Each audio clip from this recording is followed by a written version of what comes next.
se você acha que existe uma literatura brasileira judaica. Você tem lidado com isso? O que você acha disso? Sem dúvida tem uma literatura judaica brasileira, e eu acho que essa literatura judaica brasileira está num momento de florescimento hoje, né? Porque na geração anterior à minha, eu acho que nós tínhamos basicamente uma referência, que era o Moacir Scliar, né? E Samuel Havé também, mas que já era bem menos conhecido, mas que hoje é um autor muito considerado e muito estudado, etc., né? E fora isso, tínhamos autores ditos menores, quer dizer, que não chegaram a alcançar uma repercussão tão grande, né? Mas atualmente eu vejo que são muitos, né, os escritores judeus, e eu nem sei enumerar todos assim de cor, mas a gente vai olhando o que se publica nos jornais, as resenhas que saem nos jornais, né? Tem a Tatiana Salem Levi, tem o Ronaldo Vrobel, né? Tem, claro, a Noemi Jaffe, tem o Leandro Sarmatz, tem o Michel Laub, tem o Jacques Fuchs, né? Tenho eu mesmo, que também, afinal, faço parte dessa turma, e tem outros também, né? Tem um rapaz do Rio, sobrenome Isaac, eu não lembro o primeiro nome dele, que também estava naquela antologia da Granta, parece, né? Que parece que vai muito bem. Eu não tive oportunidade ainda de ler nada dele, mas que foi super elogiado numa resenha que saiu no Estado há pouco tempo, e assim, quer dizer, eu não me dedico a isso, a saber quem são os outros escritores judeus brasileiros, mas só esses que eu enumerei a você já são um número considerável, e eu tenho certeza que eu deixei nomes de lado também. Você consegue caracterizar alguma coisa em comum em todos eles? Tem alguma coisa que surge, ressurge? Bom, eu acho que essa é uma questão mais ampla, quer dizer, o que você está colocando, e que é mesmo a questão das literaturas judaicas no mundo inteiro, não só no Brasil, né? Quer dizer, os escritores judeus que escreveram nas diferentes línguas do Ocidente, né, da Europa, dos Estados Unidos, da América do Sul, de alguma maneira têm nas suas obras uma influência que é decorrente dessa sua origem, que é decorrente dessa sua formação, que é decorrente dos próprios atavismos judaicos, que às vezes não são nem coisas muito conscientes das pessoas, né? Mesmo uma autora como a Clarice Lispector, que nunca abordou a temática judaica de forma direta, né? Segundo muitos críticos, dentre os quais está a Berta Waldman, por exemplo, tem um conteúdo judaico subjacente, né? Tanto na sua forma de escrever, como em alusões que ela faz, como em símbolos que aparecem ao longo dos romances. E eu acho que essa identidade judaica é alguma coisa muito forte, né? Em todos nós judeus. Não é alguma coisa que alguém possa com facilidade se levantar um dia e dizer: não, isso já não faz parte de mim, e eu já não tenho mais nada a ver com isso, e eu sou outra pessoa. É impossível isso. A história nos mostra que isso é impossível, e que mesmo pessoas que na juventude quiseram dar esse passo, mais tarde na vida descobriram o quanto elas estavam enganadas e o quanto isso é de alguma maneira determinante para a maneira como você vê o mundo, para a maneira como você sente, para a maneira como você enxerga as coisas, e obviamente que isso então também se manifesta na literatura, mesmo que essa literatura não tenha uma temática judaica, né, explícita, né? Mas eu acho que se a gente procurar, a gente sempre vai poder encontrar esses elementos, né, de alguma maneira.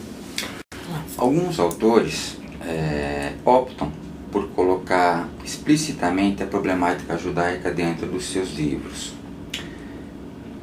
Você considera que colocar essa problemática atualmente, isso se tornou uma questão quase que universal?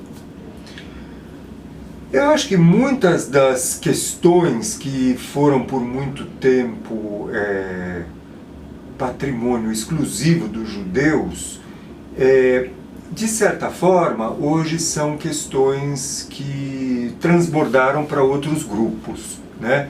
Talvez a mais óbvia dessas questões seja a questão das diásporas, né? O judaísmo é uma tradição que se cristalizou na diáspora, que se formou na diáspora e essa própria ideia também do retorno a Jerusalém, né? Essa nostalgia da Jerusalém perdida, essa nostalgia da terra perdida, isso são elementos muito fortes na tradição judaica e elementos que estão muito presentes na cultura judaica. Ora, o século XX é o século das grandes migrações, dos grandes deslocamentos, não é? É o século em que o mundo inteiro parece estar em trânsito, né? E as pessoas estão sempre indo de um lugar para o outro em busca de melhores oportunidades, ou fugindo de perseguições, ou atrás de grandes negócios, de grandes amores. E com isso, essa questão que é uma questão tradicional judaica da dupla pertinência, né, da gente pertencer ao lugar onde a gente nasceu, mas da gente pertencer também a um outro lugar, né, se tornou uma questão compartilhada por grande parte da humanidade em decorrência dessas grandes ondas migratórias que aconteceram no século XX. Então, talvez nesse sentido, pelo menos esse aspecto da tradição judaica e do sentir judaico se universalizou, né? No século XX, no nosso tempo. Essa dificuldade do pertencimento, né? E você acha, mesmo esses jovens, bem jovens, esses meninos que estão aí com 30, escrevendo livros, você percebe, você acha que dá para sentir isso, essa dificuldade do pertencimento? Olha, entre os muito jovens eu não sei muito o que te dizer, mas o que me vem à lembrança, por exemplo, é um autor como o norte-americano Jonathan Safran Foer, né, que escreveu aquele livro muito irônico, né, Tudo se Ilumina, né, em que justamente ele narra essa questão do pertencimento por meio dessa viagem à terra dos ancestrais, na Ucrânia, no leste da Europa, né? Quer dizer, então, onde tem esses personagens que vão para esse lugar em busca das suas raízes, né?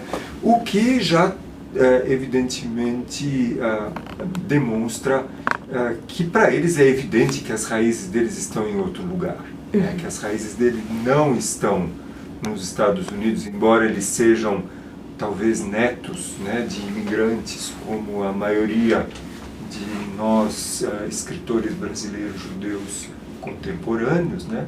Mas que obviamente vão ali em busca de alguma coisa, né? De alguma coisa que eles sabem que é deles, mas que eles não conhecem por terem nascido nos Estados Unidos, né? Então eu penso que essa é uma característica que está na literatura judaica desde sempre e que deve continuar a estar na literatura judaica, principalmente no nosso tempo, em que felizmente, o Estado de Israel é um Estado bem consolidado e com o qual quase todos os judeus do mundo têm algum tipo de ligação, né? Nem que seja a ligação por meio da crítica, de achar que tudo que se faz ali está errado, mas e daí, né? Então, se isso os incomoda tanto, né, é porque de alguma maneira também aquilo diz alguma coisa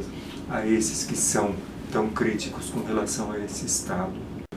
No seu livro, no Desterro, você ressalta muito a questão da ponte. Que a gente pode pensar várias coisas sobre significados que tem sobre o que é a ponte de passado e presente, a ponte de culturas diferentes. Você encara a sua literatura como uma ponte? Claro que os livros que a gente escreve vão também retratar aquilo que a gente é, né? E acho que quanto mais sincero a gente for no ato de escrever, mais o que a gente escrever vai estar perto daquilo que a gente é realmente, né? E enquanto judeu, enquanto descendente de um povo que por milênios vagou por todos os lados da Europa, do Oriente Médio, e foi de país em país, e foi aprendendo diferentes línguas, e foi se relacionando com diferentes culturas, né? É claro que essa duplicidade de referenciais faz parte de mim, do que eu sou, né? E essa duplicidade de referenciais era alguma coisa que era muito presente no período da minha formação, na minha infância, na minha casa, né? Sempre tinha o paradigma da Europa, depois tinha o paradigma em menor grau, devo dizer, mas tinha esse paradigma de uma certa tradição judaica, um pouco aguada já, um pouco dissolvida, né? E o terceiro paradigma, que era o aqui e agora, a vida no Brasil, né? Então, eu acho que os judeus têm uma grande experiência em viver entre dois lugares, né? Em viver no meio. E daí, então, também essa ideia da ponte, né? A ponte como uma coisa que liga duas margens, mas que também não está em nenhuma dessas margens, né? Que está justamente mediando as diferenças, as contradições, os paradoxos que surgem quando você compara um lado com o outro lado, né? Você acha que há uma necessidade de revisitar o passado para reentendermos as nossas questões presentes? Eu acho que o ser humano se acomoda muito facilmente às circunstâncias. E quando essas circunstâncias são boas, ele também se torna preguiçoso, né? Facilmente se torna preguiçoso. Então eu acho que olhar para o passado é interessante, né? Porque, especialmente olhar para o passado judaico, vai nos mostrar que na verdade o povo judeu passou por situações de grande dificuldade, de grande aperto ainda há pouco tempo atrás, né? E que a gente então não deve se acomodar com tanta tranquilidade aos confortos e às facilidades que a gente tem no mundo de hoje ou no Brasil de hoje, e sim pensar, como a gente relembra todos os anos em Pessach, né, que nós fomos escravos no Egito, né, que ainda ontem nós éramos escravos, e o que isso significa e o que isso tem a nos dizer e qual é a importância que isso deve ter na maneira como a gente age, na maneira como a gente olha o mundo à nossa volta. No Deserto, no teu livro, você faz várias referências, momentos difíceis, assim, isso é como alguma coisa como, isso é como ser um escravo no Egito. E o título, você quer falar alguma coisa do título? Então, essa ideia do deserto bom, segundo a narrativa bíblica, né, essa geração do deserto é aquela geração que saiu do Egito, né? Mas que por ter sido criada na escravidão, né? Foi considerada indigna de entrar na terra de Israel, né? Então foi condenada a terminar os seus dias nesse deserto. E esse deserto é também um pouco como a ponte, né? Esse deserto é o lugar que está entre, né? Ele está entre o Egito, a escravidão do Egito e as promessas divinas concernentes à terra de Israel, à terra prometida, né?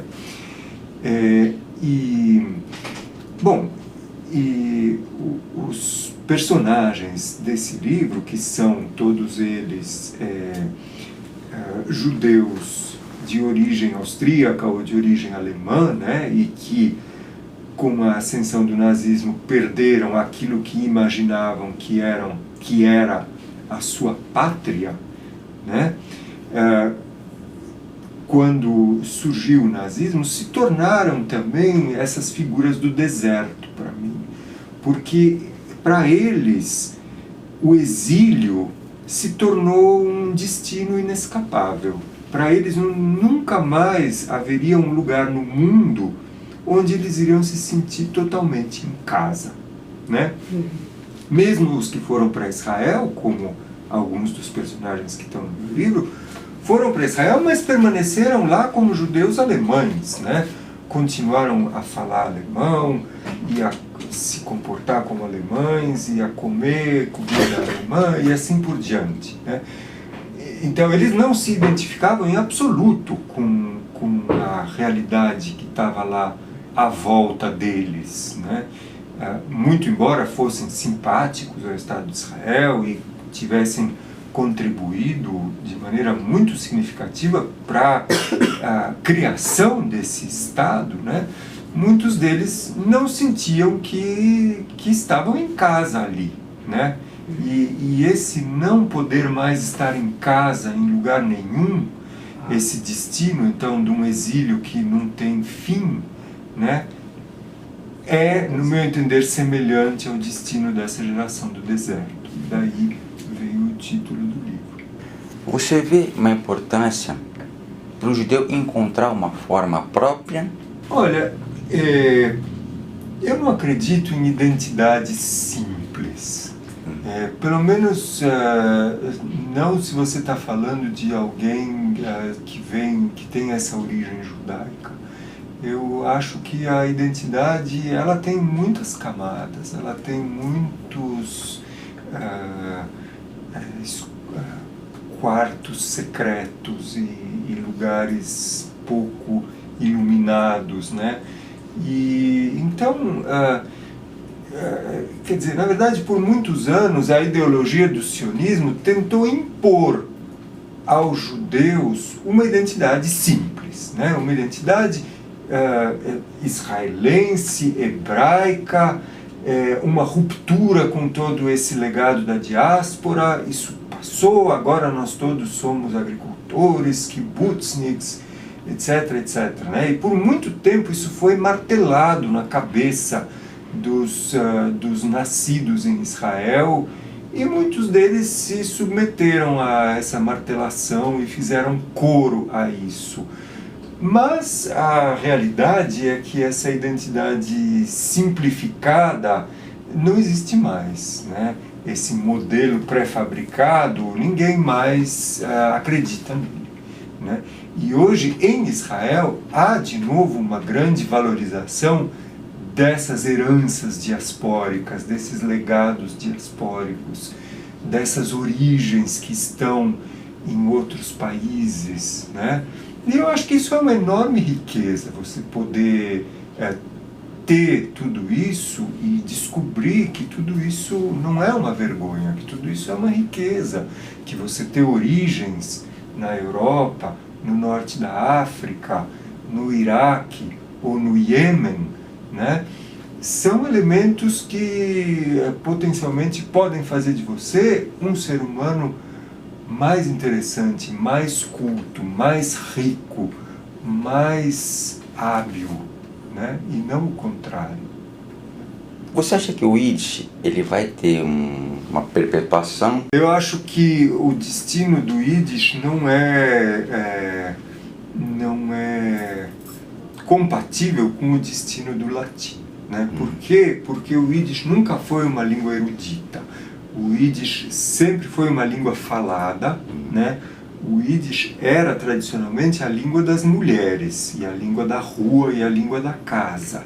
Não era uma língua na qual se escrevia. Né? Essa literatura em língua Yiddish é alguma coisa que surge com a emancipação, com o século XIX, mas não é uma literatura que tem uma longa história.